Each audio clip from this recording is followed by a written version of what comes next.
$80 billion a year is spent in America on lottery tickets. Nobody spends anything on friends. That's more money than Starbucks, Burger King, Taco Bell, Kentucky Fried Chicken. Why do I learn a skill? Why do I promote myself? People spend almost nothing to promote themselves. My PhD daddy says, "What do you think I am, made of money? I can't afford that." And your rich dad used to say what instead of, "I can't afford it"? How can I afford it?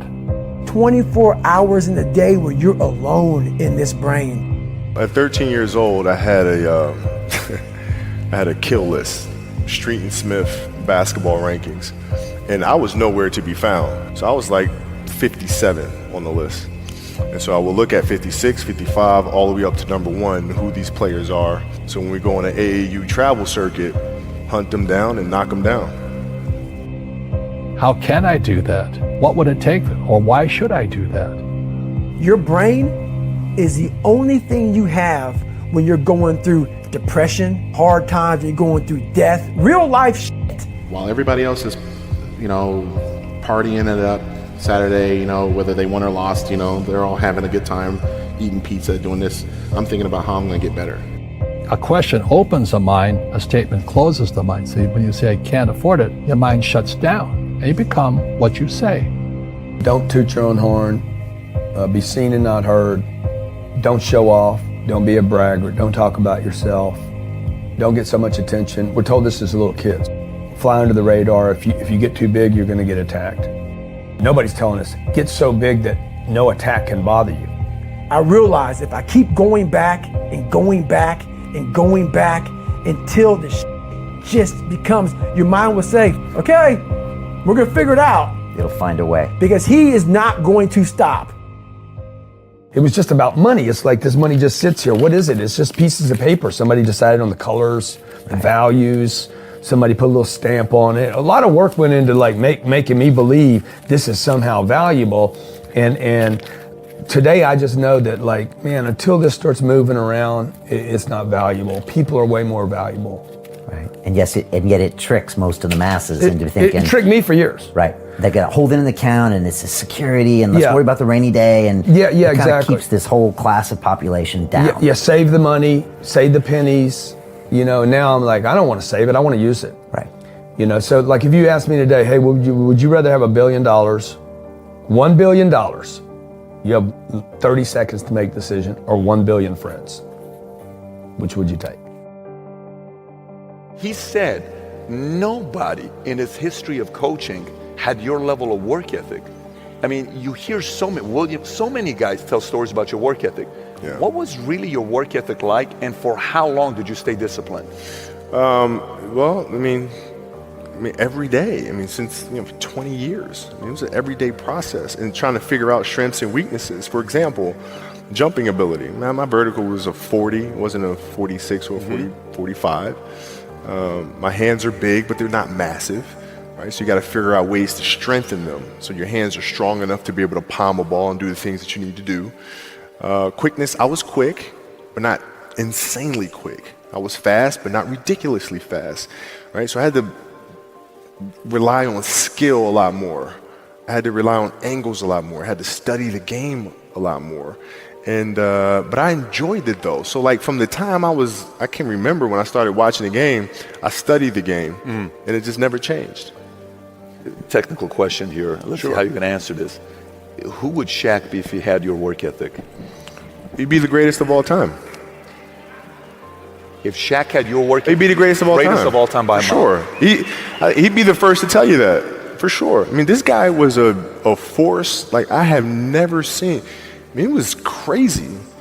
A guy at that size, generally guys at that size are a little timid and they don't want to be tall. They don't want to be big. Man, this dude he did not care. He was mean. He was nasty. He was competitive. He was vindictive. He was, I wish he was in the gym. I would have had 12 rings. He had the work ethic. My God, yeah. We ain't be close. And anyone that ever read a Flex magazine, especially with Arnold Schwarzenegger, Joe Weider was always there. Always there. Well, as he got older, he's no longer with us as of today, but that was the last photo shoot that he would have with all of the athletes. And it was the first time since those days of Arnold that Flex Magazine athletes, Muscular Development athletes, which was a rival magazine, still is, all came together. So it'd almost be like DC and Marvel coming together for Stan Lee and having a photo shoot. So that's kind of like what it was. I was there 2 hours before the photo shoot. Reporters come in, they're like, why are you here? I'm training legs. Now, I just lost 26 pounds, competed, this and that and the other. And I'm talking about 26 pounds in one day and competed. While everybody else is, partying it up Saturday, whether they won or lost, they're all having a good time, eating pizza, doing this. I'm thinking about how I'm going to get better. I said, you know what, I'm going to get my ass up. I'm going to go to the gym. I go to the gym. Reporters are like, why are you here? And why are you training legs of all things? You're depleted, you're this. And I said, I got fifth last night. They're like, yeah, but you got sick. It happens. You got fifth in the world. It's not that bad. You're the youngest pro on the circuit. I said, you know what? That's cool that you say that, but I'm very stubborn, and I want to train so hard that I'm trying to make a compelling argument with God and the universe that even if he says no, he's going to be like, well, I got to give it to him because he's just too damn stubborn. I love that. Every day suffering, being broken, duct taping my feet up, stress fractures, shin splints, being broken. This is my new norm. And your mind says, if we're not broken, this ain't normal. We gotta be broken. So then your mind starts to get tougher and tougher and more callous. People, how did you run on broken feet? Broken shins. My mind knew this is how we operate. We're in Navy SEAL training. This is what we are. I became hell. And that became my new norm. I gave myself no way out. There was nothing outside these walls of hell. Nothing. I love God, but for a short period of time, I became the devil because that was hell. I became the boss, the owner, the CEO of Navy SEAL training. That was my mindset. And that's how you get through things. You immerse yourself wherever it is, and you become that. They looked at the most successful men and women of the world, and they found that they had like 7, 8 things in common. And one of the things they all had in common was a routine. Failing to prepare was preparing to fail. The night before a game, I ate the same food. I went to bed at the same time. I got up, I ate the same breakfast. So the routine and the preparation, some people call it superstition, but it's a routine. The stronger your mindset is, the greater your skill set is going to be. We remember the stuff we earn, the stuff we experience, more than what the teacher tells us or what someone gives us for free. A company is simply a group of people. As a leader of people, you have to be a great listener, you have to be a great motivator, you have to be very good at praising and looking for the best in people. You think Warren Buffett reading just to be reading? The majority of you are poor because you read poor stuff. Everything was done to try to learn how to become a better basketball player.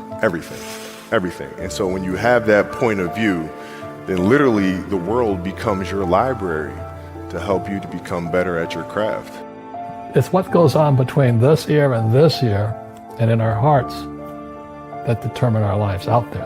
There's no world out there except what's going on here. I think it's important that you really like whatever you're doing. If you don't like it, life is too short. If I'm lying to you about who I am, or I'm lying to you about whatever, there's no starting point. There's a false reality. Right? You have to create the real reality. It's a good separation for me, emotionally, to be able to put myself in a place where at practice or when I'm training or during games, I switch my mind to something else. I became #1 in the world. I became a millionaire not because I made more money. I became a millionaire because they told me millionaires only live off of 30% of their income. I became a millionaire because I did what millionaires did. I stopped living off 100%. What does it mean time is money, right? How do you multiply time? How do you buy time? Rich people buy time. Most of the people watching this thing should either not be in business if they've got one, or close the f***er down if they got one. Because you got in business for all the wrong reasons, and you don't have the balls to close them down. because of what other people are going to say. You have no idea how limitless it is when you're not afraid of what other people think or say. You have no idea. There's not two people watching this thing that even has a concept of what it is to act as if you have no limits to your abilities. Zero. I wrote a book called The Millionaire Booklet. I wrote that book in 2 hours. It was translated to 38 languages for free because of my social media standing around the world. I just asked a bunch of people, can you help me? 38 languages, and literally in 1 month the whole book was produced, written, translated. Like, you need friends. Counterintuitive, 50-page pamphlet type book you're making, not the New York Times bestseller. Yeah. Where'd that come from? Another contrarian idea? Again, like the book publishers, they're dying. They're come on, man. That's antiquated. You don't even count digital downloads. Like, what's wrong with you guys? Right. So give them something they can read in a couple hours. Give them something. It took me 19 months to write my last book because of the publisher was involved. Okay, I'm not supposed to write a book while I'm writing a book. So I wrote a booklet. Okay? Wrote the booklet in 2 hours. The booklet made more money in 19 days than the other book made in 19 months. And was translated in 38 languages. The other book that took 19 months, publishers, editors, all this energy, all this wasted freaking energy and money, still hasn't been translated. So speed, now I'm back to how fast can I work? Compressed time. Time is money. Most people don't even understand the concept. Like, what does that even mean? They say it, but they don't know what it means. Yeah. Oh, it's a cute saying. It's a perfect t-shirt. But they're not actually applying it to their life. No, they're like, what does that mean, man? What does it mean time is money, right? How do you multiply time? How do you buy time? Rich people buy time. Once said, words become flesh. Yep. You think Warren Buffett reading just to be reading? The majority of you are poor because you read poor stuff. You watch poor stuff. You on Instagram watching fights.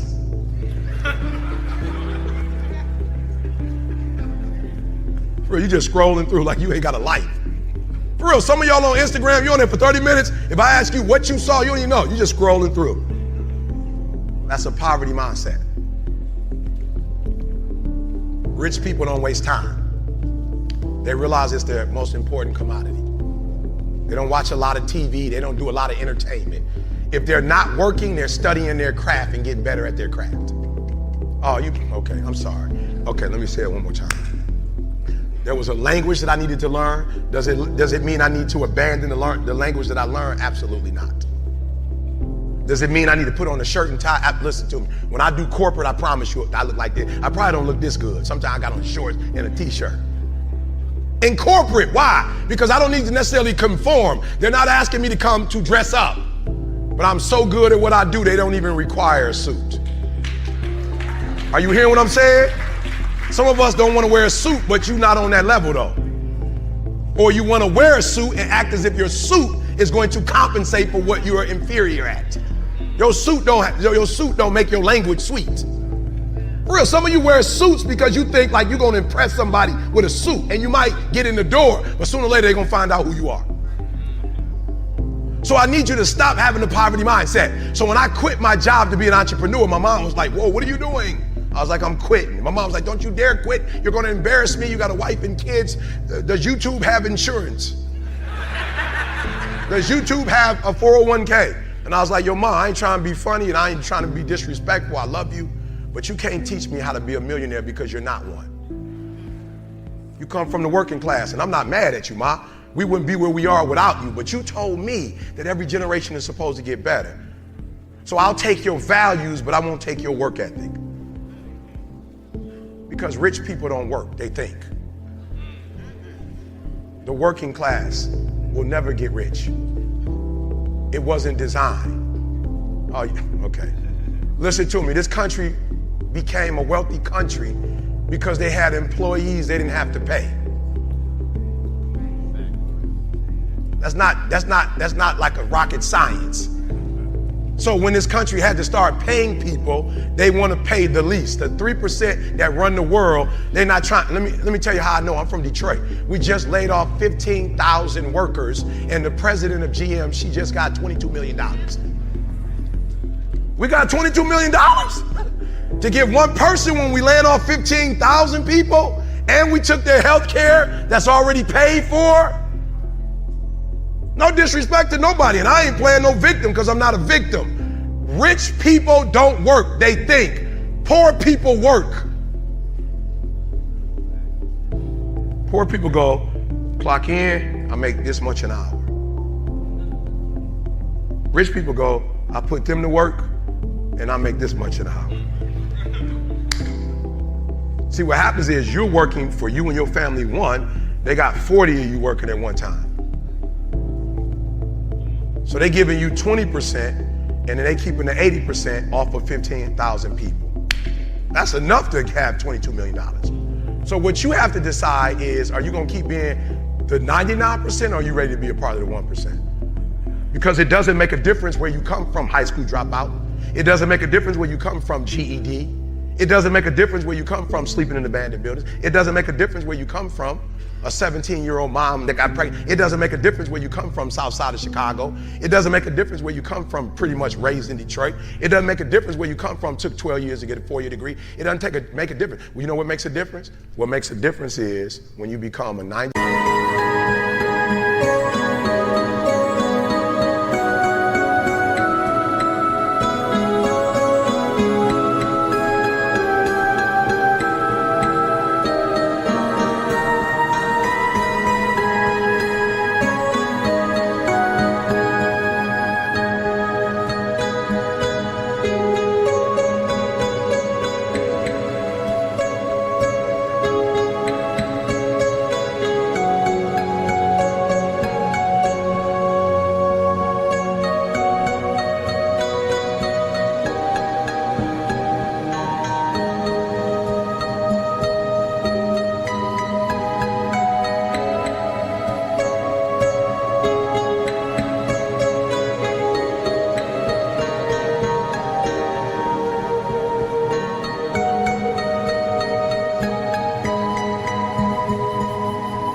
Percent or 1%.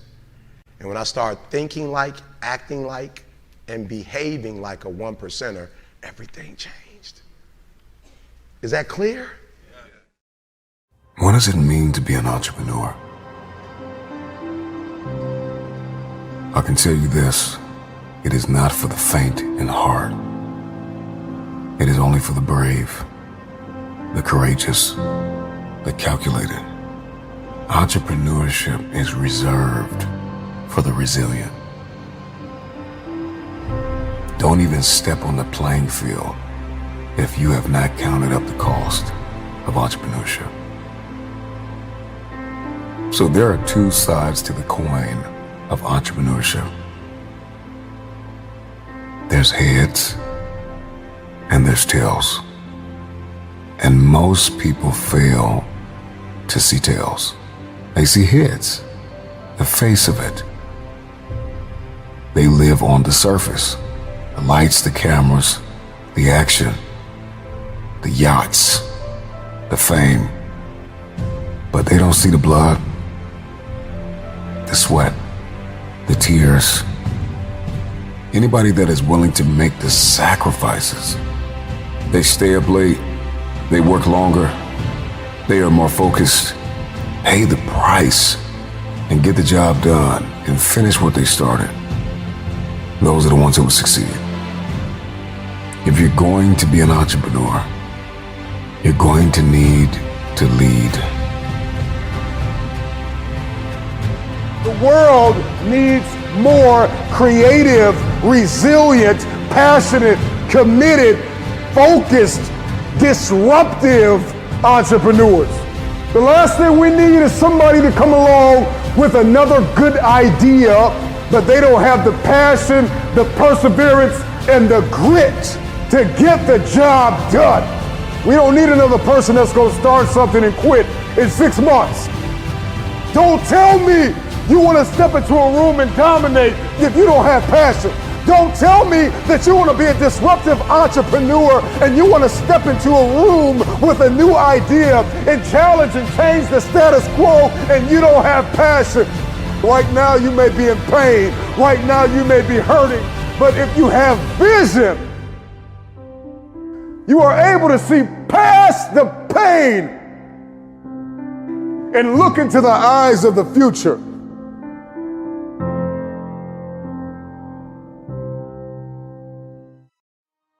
Your perspective can either become your prison or your passport. It can either arrest you or release you.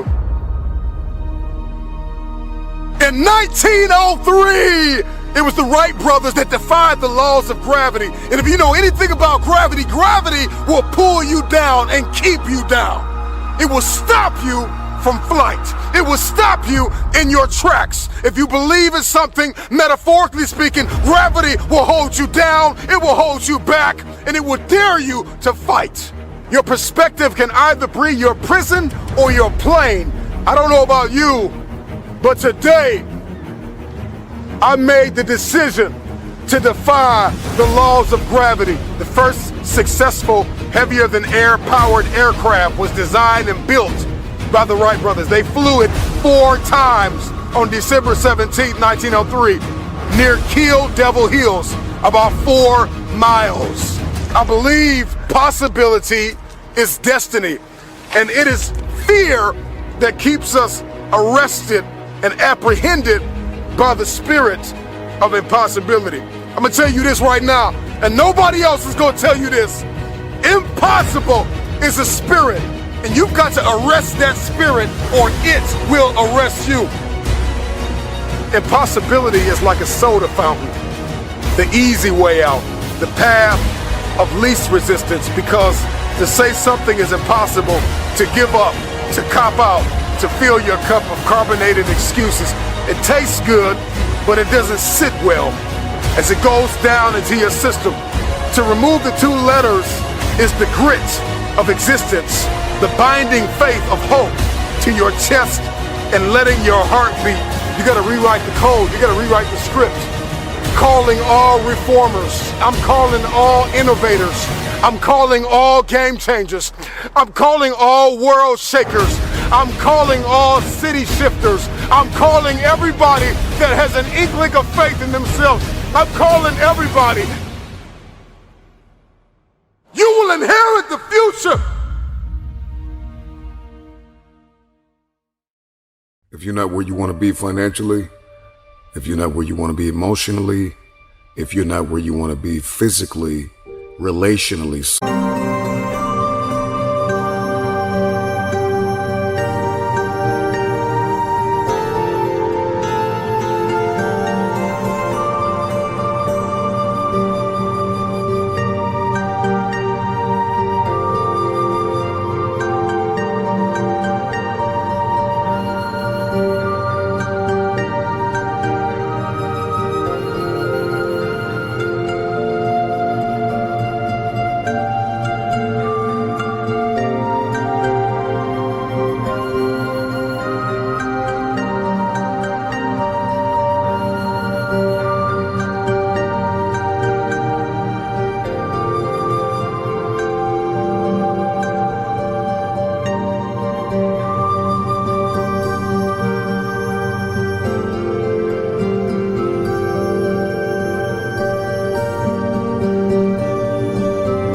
Socially, 10 times out of 10, it is because you have settled in a place called convenience. Here's what I need you to do. I need you to admit the fact that you've gotten lazy.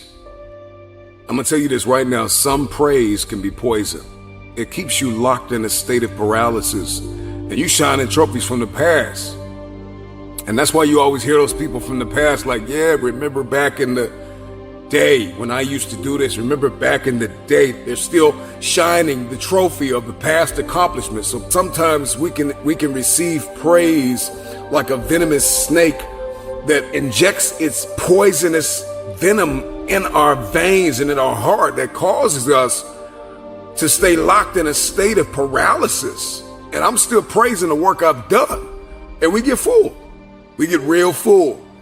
This is what happens when people keep telling you, you're so good, oh, you're so great, or you did so good 10 years ago, 5 years ago, 2 years ago.